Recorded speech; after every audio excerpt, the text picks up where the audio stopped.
Okay, so for about the next 45 minutes to an hour, um, I think I will talk about the Archontic Shadows and their pawns. Um, I was thinking of it in terms of chess. The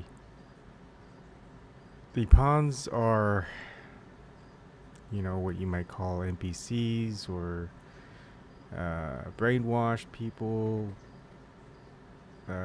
basically people who are pitted against you that are just being used.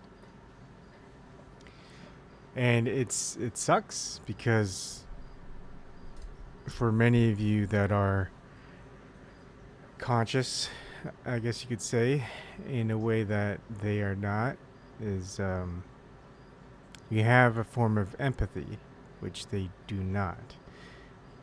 That doesn't mean that they are not born with empathy. It's just that it's been worn away, I guess you could say. It's pretty easy to distinguish between non-archontic individuals and archontic individuals.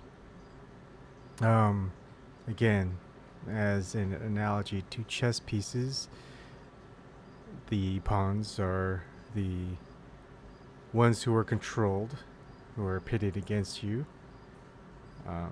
They don't mean anything to the Archontic Shadows, the entities, the beings, whatever you want to distinguish them by. I call them shadows because, well, we don't really see them.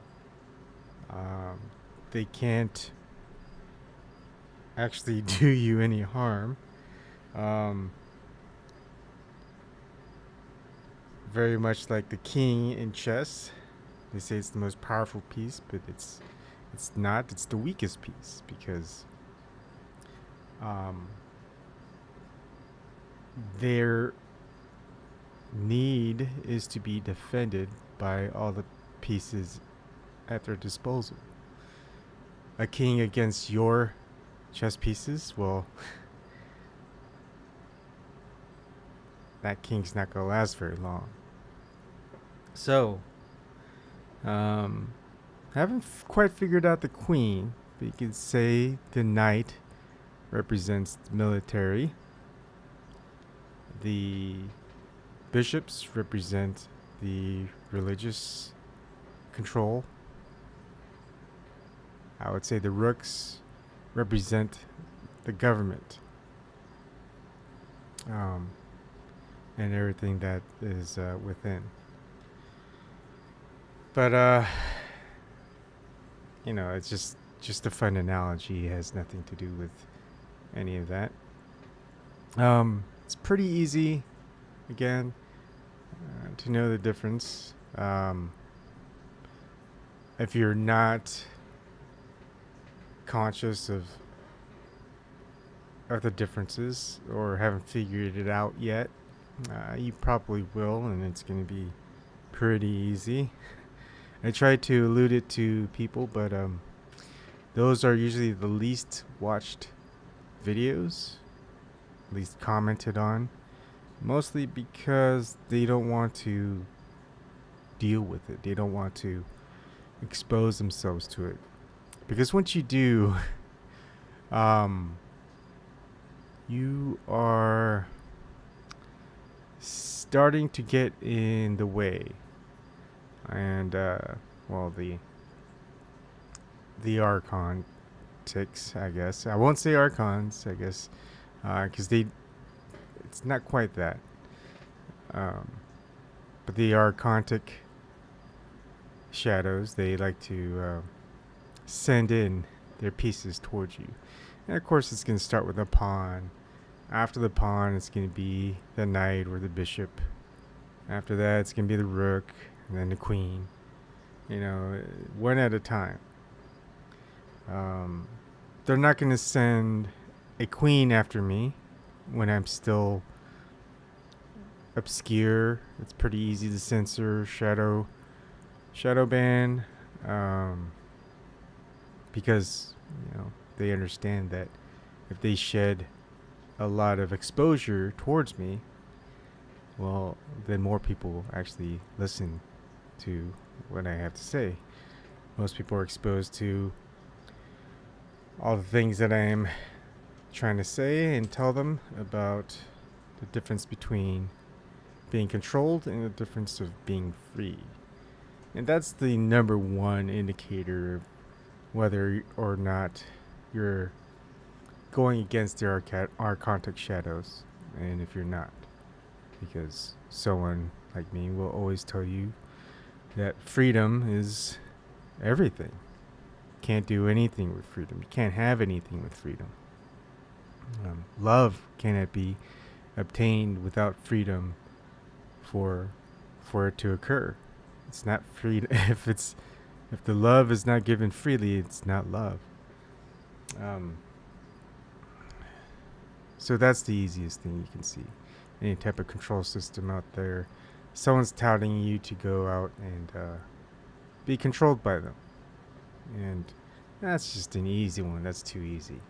But there are some other indicators which if they haven't sold out yet or whatever it is, they'll just ease you in, and then they'll just all of a sudden go 180. You're like, okay, I get it. I should have seen the signs a lot earlier. Another one is they have a zero-sum game. They always want to win, and that means you always have to lose. It's never a non-zero-sum game for them. It can be confusing because there are some non-archontic individuals who are hoping for a lose-lose scenario, not just a win-win or a tie. And the reason is, well, that's not the best scenario, but if we're going to lose anyway, might as well have the Archontic Shadows lose as well. Because they always want to win. And if you're already losing and they want to win and they always want you to lose, well, you're expected to lose and they're expected to win. So having a lose-lose situation, which is a non-zero-sum game, really, I guess, peeves the Archontic Shadows. Another good, easy indicator is the one-way interaction of Archontic Shadows. You can try to talk to them. You can try to get their attention. You can follow their rules. You can follow their system. But as far as them doing the same thing or wanting to interact with you, that's non-existent. It's a one-way road, one-way street, one-way interaction with them. You try to talk about anything not in their narrative, propaganda, what have you. You know, it's like calling up to a radio station, calling up to a show, and they go, okay, what's your question? So you ask a question, and they filter those questions. And they go, I'm sorry, we're not going to ask that question. And they hang up. So, it's those things that they don't want to interact with you. Of course, it will become a little bit more different as you go up. I don't know what they call the pyramid or the ladder or the steps, whatever it is. You know, they see everything as a hierarchy. And of course, hierarchies are always one way as well. Now, most of us that want to stay grounded, you know, we interact with each other. We interact with those who might be shunned in society or looked down upon or stigmatized, whatever. We will interact and try to do the best we can to talk, to share, just be open and just enjoy what we have. Again, the Archontic forces, of course, they're not going to share. They're going to always constantly take. and maybe they'll give back like a little small piece, but it's basically a piece you already had and you just didn't know about it. So they're not really giving, they're just waiting to take that later on, or a bigger piece that you're not aware of. It's always more. You never see millionaires giving up their millions to just live a simple life. They usually typically want more. I'm not saying everyone. There are some that realize that within that type of status, they're giving up a lot more than they've bargained for, and they don't want to do that. So that's when you know that someone's against the whole Archontic Shadow controlling perspective. Now, within the social media era, you'll see a lot of ego and narcissism. So a lot of the Archontic Shadows, their pawns and what have you, they do love to show off, and those who aren't, really, there's a humbling process that they've gone through, and they understand that there's a reason for that. It's kind of a shunning of the hierarchy, the control. It's just, they realize, all of that is not worth it. There's just a lot of things to be appreciated where you don't have to keep taking. They actually realize that giving and sharing is great, and typically they'll do that with family and friends. Not so much to the public. They'll try, but as things get worse, the idea is, well, why would you want to keep sharing and giving when the world and are influenced heavily by Archontic Shadows that want to just take, and take? So it's there's a lot less sharing going on than there usually would be. Well, there's just a lot less to share, but not just like money, sharing of art, sharing of originality, of stories, of music, and things like that. They realize, once you're in a certain segment of the population, you're going to be taken advantage of. You could write bestseller, right? But someone is going to actually take credit for that work, not you. You could try to sue, but that's not going to hold any sway. There's always something that you've got to give, and so eventually you just realize, well, it's not worth it. Why would I want to give? They're just going to take credit for it, and they're actually going to make what you created worse.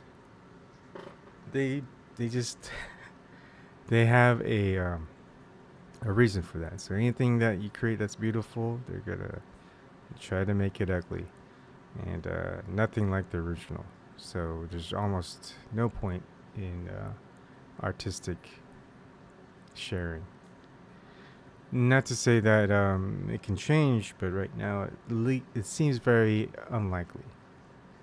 All right, another very easy difference between the Archontic Shadows, as I mentioned in the chess analogy, is that they want to divide and conquer, whereas others who are against that and for freedom is all about uniting and defending. They're rarely attacking, and of course, because the non-Archontic side are truthful and honest, well, what are the Archontic Shadows going to do? They're going to lie. So just like what you see in mainstream media, sometimes even alternative media, and sometimes in the dark media, where all the pawns propagate their I don't know what you would call it, filth. uh, pretty bad stuff. But anyways, yeah, they're gonna say, hey, this person was very violent. It's like they're just defending themselves against those who are actually violent, who are controlling, who are wanting to take that's not theirs. So everything gets pushed upside down. Another thing you'll see between the non-archontic and the archontic differences is that the non-archontics are original and intelligent. Again, they're humble, so they're not going to really care about, I was the one who said this and that, and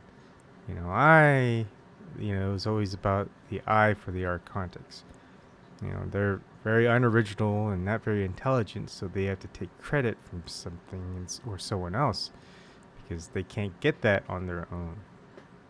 Just why do you think a lot of the media today, whether you have comic books, movies, TV shows, things are getting worse. They're just rehashing the same old thing, maybe put it on a political spin or propaganda spin, whatever it is, and they're just trying to package that and get it out there and make it seem good, make it seem artsy, make it seem like, hey, we did something original, which in case you're not familiar with a lot of the art media or whatever, it's like, no, you weren't. You were just stupid. Wow, there's maybe there were so many intelligent and original movies while I was growing up, and even before that. And I guess the last 10, 15 years, it's been almost the opposite. It's like you'd very rarely find an original movie. And usually it all starts off with a writer who told a story, wanted to tell a story, had a lot of originality in there. So again, a lot of these Archontic Shadows and pawns or whatnot, they like to take from a source and then try to make it their own with whatever that they have. And also, you can usually tell the Archontic Shadow. It's hard to say that because that indicates some controlling force. Sometimes the Archontic being is someone like your boss or someone that you work for, but it's like a constituent. It's not necessarily your boss. It's they'll act one way to you, but act totally differently to someone else. But you realize that you and that other person are pretty much in the same boat, I guess. There's really not much difference. An example I'd have to say is I work for this building as like a concierge security person. And there's this woman who was in one of those $1 million condos or more, and saw someone drive away in some, like, I don't know, maybe it was a nice car. I thought it was a nice car. It's like a Honda Civic or something, and I had like a beat up Saturn or something. And she was making fun of for the individual in their car, and it's like, why would you want to get a car like that? And I was like, well, I'd rather have that car than my car. And she's like, oh no, you've got good taste and whatever. So I easily understood that she was being fake and insincere, and she probably thought the same about me, about the other person, maybe even worse, but wouldn't want to say it to my face. um, as other non-archontic beings. They're going to be genuine, sincere, because they realize, well, they're obviously not on a top of social or hierarchy or what have you. Um, they're the same level, same playing field as you. Um, if if you think you're below them, they'll sincerely say no. I don't know why you think that way. If they if you think you're above them, they'll still think you're on the same level, and they're gonna be honest about it. It's like, you still shit on a toilet. Doesn't matter if the toilet seat is gold, made out of the gold. You're still, your shit stinks just the same as everyone else. So that's pretty easy to see. There's just gonna be simple. There's gonna be empathy for individuals who are non-archontic, non-controlling. They're gonna wanna espouse freedom, and archontics are pretty much the exact opposite. And it's a shame. Makes me think of a lot of the mythology in various parts of the world. How the ages always seem to get worse. Like Kali Yuga, and end times, or whatever it is. But people just still remain good. They remain defiant. They want freedom. I think the biggest thing also that you'll see is, it's almost like not caring, but you just care so much. You just don't care in a certain way. Like, for example, fear. Hi, Kelly Lane. How's it going? Haven't seen you in a while.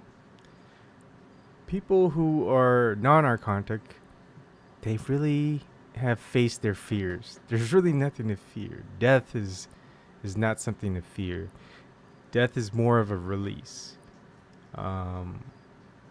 There's reasons to wanting to stay alive, but if they were to die, in some war or some battle or some confrontation, they'll do it.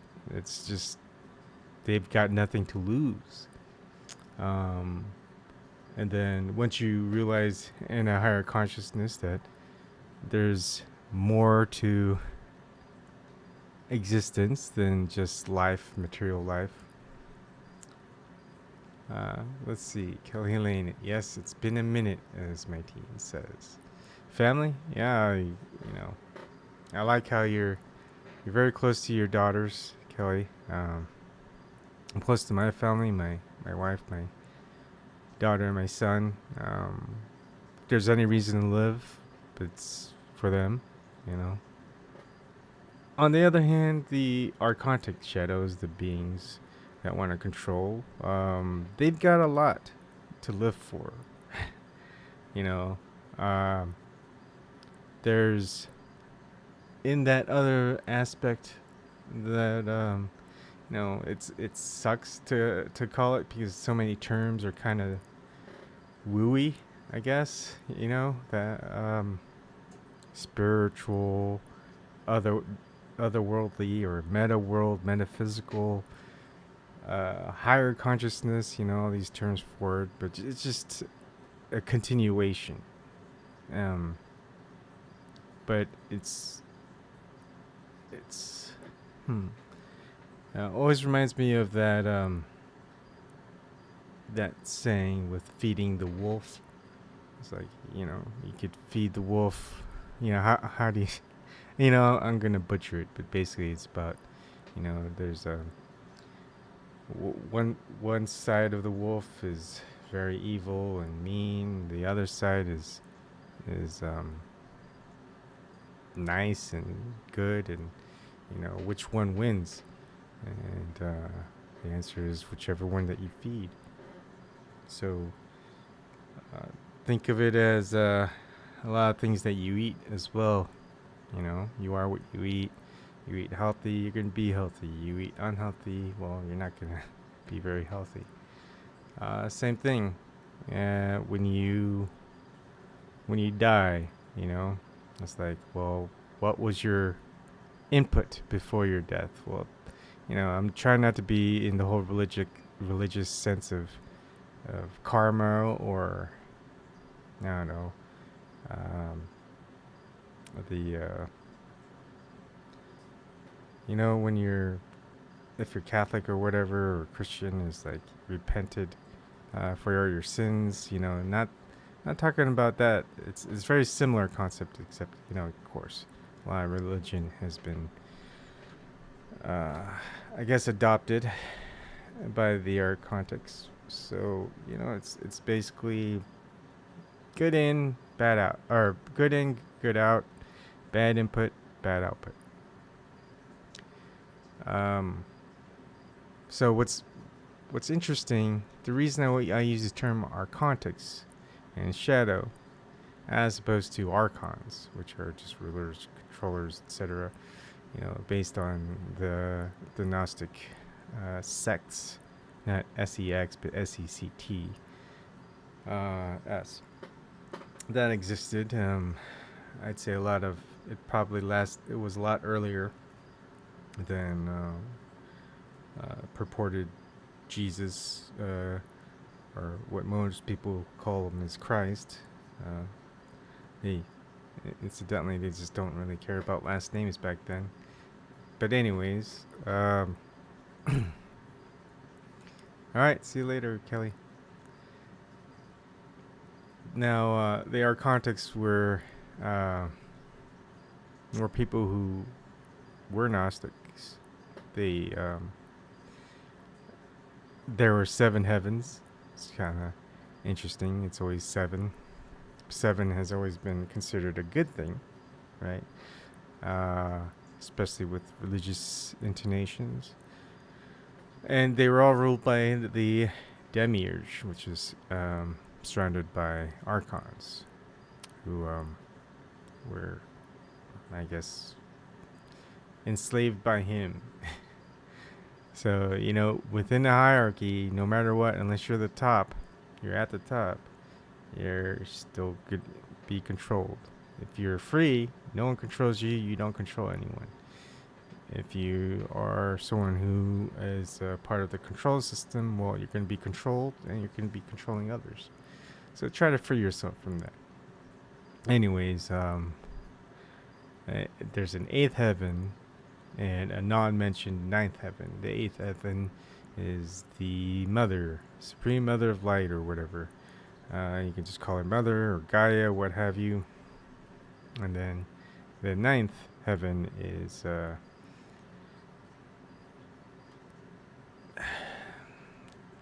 unexplainable. Anyways, the king or tyrant of the 7th heaven, the Demiurge, is Sabaoth, the god of the Jews, who's also the father of the devil. And the devil, dwelling upon earth, rebelled against his father and opposed him in all things. And by Eve begot Cain and Abel. And Cain slew Abel in a quarrel about their sister, whom both loved. So basically, in a sense, the god that is worshipped in the Abrahamic religions is the devil. I mean, I think that's the funniest part. It's very, very funny. But anyways, I the irony is the idea. I mean, it's very ironic if you really look upon the mythologies and the philosophies before just the religions out there. You know, the demiurge really, you know, was